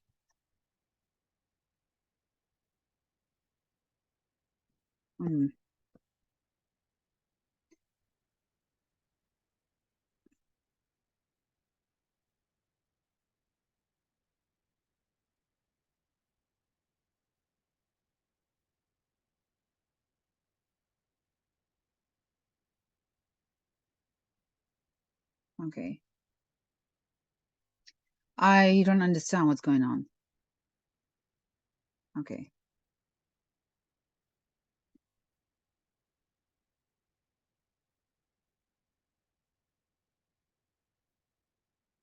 Okay. After creating your own, what I like to share with you is this. You click on Discover and you can type the name of your lesson. For example, let's say you are an English teacher. You're teaching the present simple tense. So present simple tense. This is what I like about this.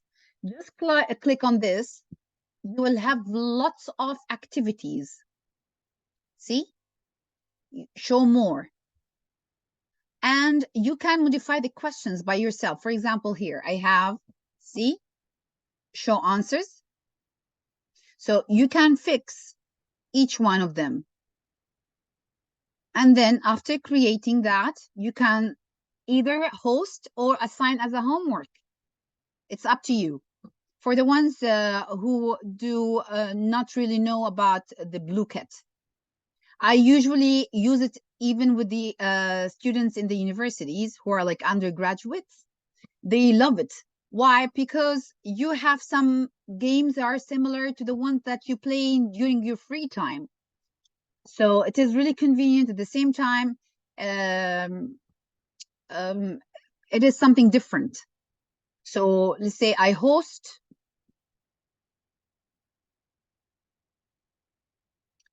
You can pick whatever you like. This is something new, plus only, which means if you upgrade. Gold Quest, crypto hack is really famous among these students. They love it. They don't like the Gold Quest just because of the stealing thing. You know, you have sometimes students stealing from each other the gold or the money. Cafe is also liked by them. So you can host, and after hosting, you can start. But it's different than quizzes in one thing, which is you do not you don't have the option where you can include any member after starting the game. So this is the only thing that I might criticize. If I start the game, if I host, and once I start, you cannot have new joiners. Unlike quizzes, while in quizzes, while I'm hosting the game and I start hosting the game, participants still can join. This is the only difference I can say between Bluecat and quizzes. Okay, and word wall, just to wrap up everything. Word wall.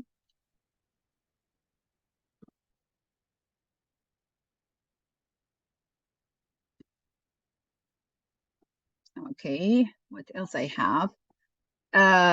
You can sign up here. Okay, sign in with Google. Anything, just do it. And then you can here have it either in the language you are delivering your lessons, my activities, my results, features. Of course, now regarding the choices I have plenty. So create activity. Pick any of these.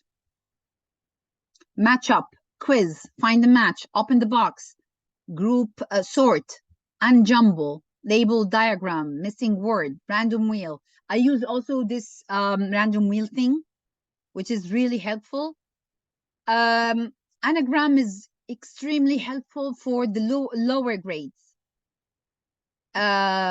If you want them, instead of using, you know, paper and pencil, you can ask them just to drag, you know, here. Game show quiz, if you want to create something different. Hangman, if you want to teach vocabulary. Flip tiles, flashcards, crossword, random cards, matching pairs, finding the match, open the box. So let's say here, random wheel, matching pairs. In case you upgrade, you can have balloon pop, true or false, rank order, image quiz, ask scramble, seating plan. Even you have seating plan, higher or lower, math generator. This is what I like about it even. And look at the languages you can use. All of these languages are accessible. See? You have English, Spanioli, Italiano, whatever. Francais, anything. Last but not least, this is for language teachers mostly. If you are interested, there is something that even if you have kids, that will help you. It's called Duolingo.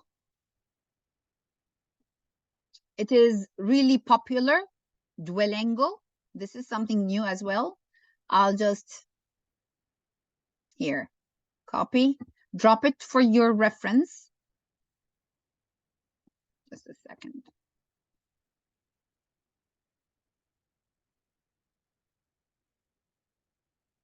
Okay, I'll drop it for your reference. Wait.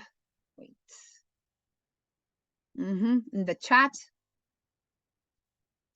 If you have kids, they can learn through this as well. Okay. So are you learning English? This helps you learn English, okay? Or you know English depending on your language, okay? Here you start with an assessment. For example, this is generated in Arabic. You can start. Of course, this is in case you are bilingual and you speak another language. Here, man, woman, boy, girl. Okay, so you double check. Correct. So they need to read it in their mother tongue language in here, and then you have to apply it over there. Okay, so basically those are the applications that can really help your students. I hope that you got the benefits of this webinar. And now I would like to open up for questions and answers in case you have.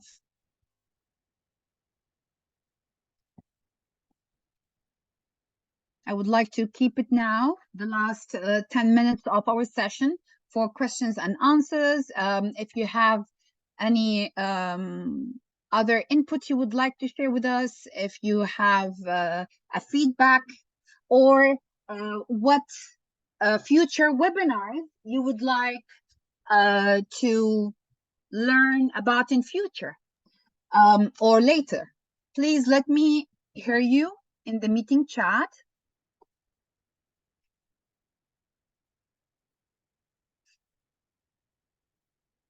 You're all with me, right? Let me just double check you're with me or not. Okay.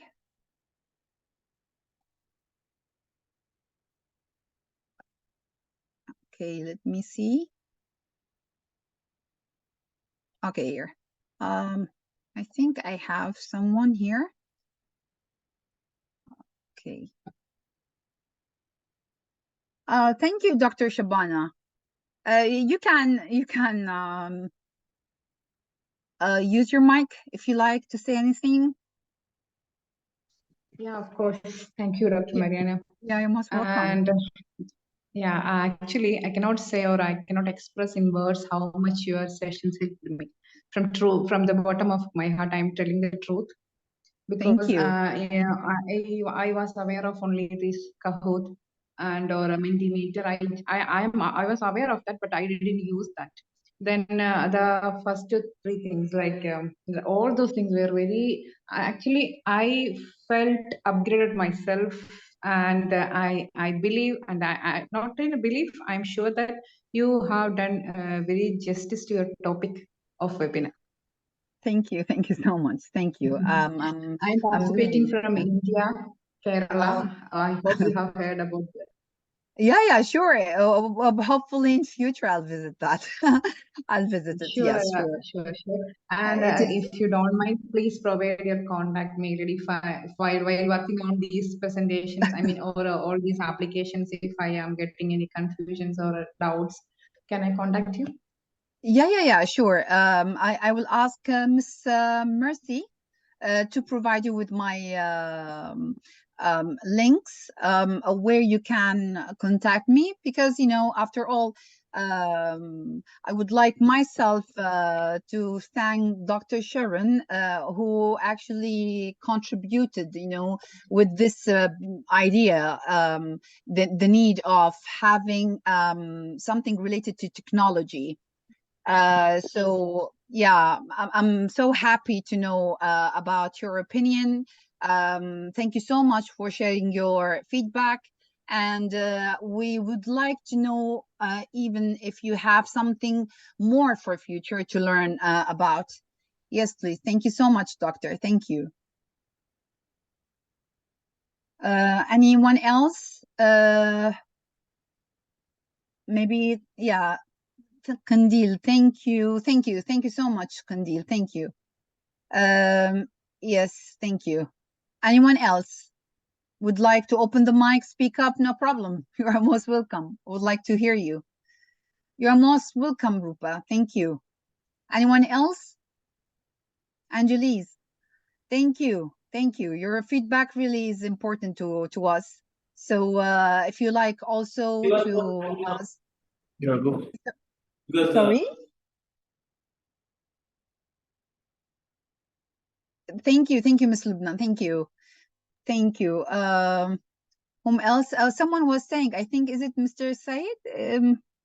Let me just double check because, you know, I can't see here. Okay, let me just double check. Okay. Is it Mr. Franklin? Yes, ma'am, I have something to say. Yeah, please go ahead, please. I just wanted to find out, actually your classes, your webinar was excellent, but I have a doubt. When you were conducting this poll. In case you're conducting such poll, how do you get to know your weaknesses? For example, you delivered a class or a lesson. It's not everything we should deliver that was having a weakness. How do you get to know where that weakness was in that lesson? Well, it is simple by my question. When you ask a question and you create a poll to know the answers of your participants, actually, I need to know in specific through my question. So, for example, I'm teaching present simple tense, right? Or I'm teaching passive and active. Now, how can I know that the students learned really if I generalize my question saying, how much did you understand the lesson? This is general, right? So Yes. you ask the lesson in general. However, if you're a science teacher, you're what subject are you teaching? Before I was teaching biology, but now I'm not teaching any longer. Okay, so let's say you're teaching, give me a name of a lesson. What, the body parts or plants, okay? And I need to know in specific, the objective says identify this and that, okay? So Okay. if I want to know that the success of my objective is 100%, 90, 70, I will state a question based on the objective itself, because in every lesson, you don't only cover one objective, right? You cover at least 2 or 3 per lesson. So you can determine through the question that you state, which is directly linked to your objective. Got it. Okay, yes. So this is how we can do it. And always try to be straightforward, especially when you want to get your feedback.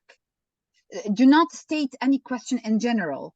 If you want your question to serve your percentage. So if I want to know in general, all in all, how much students learned, I will state a general question. If I want to know in specific, I will state a question that fits that poll, you know, to know exactly what is the problem. And I always say, if you want to know more, always have a part by the end of the poll where students can write their feedback. Allow students to write, for example, what areas they are looking forward in future. As I did. Now I ask you, what do you like to know more in future? Or what are you looking forward to learning in future? And in relation to education, for example. You got me now? I got you so much. Yeah, you're most welcome. Okay, so from my side, I'm so honored, and thank you again for Dr. Sharon and to Learners University College and every participant in the college who gave me this opportunity to meet all of you. I am blessed to get to serve you with this modest webinar. Hopefully in future we'll have more planned sessions that will serve your needs. From my side, I would like to thank you once again. Yes, let me just maximize this. Before wrapping up the session, thank you so much, Dr. Maryana. It was such an incredible session. I Thank you. loved how the participants also interacted. Thank you so much, guys. It means a lot that you guys opened up and you had such an interactive session. Thank you for participating. Also, Dr. Maryana, I would like to extend my gratitude. It was such a beautiful session, such a learning and interactive session. Thank you so much. Thank you. Thank you. Thank you so much. Great having you with me here. Thank you. Thank you. Take care. Bye-bye. Thank you so Yeah, much. sure. You're most welcome. Take care, all of you. Thank you so much, guys. Take care. Bye-bye. Bye-bye.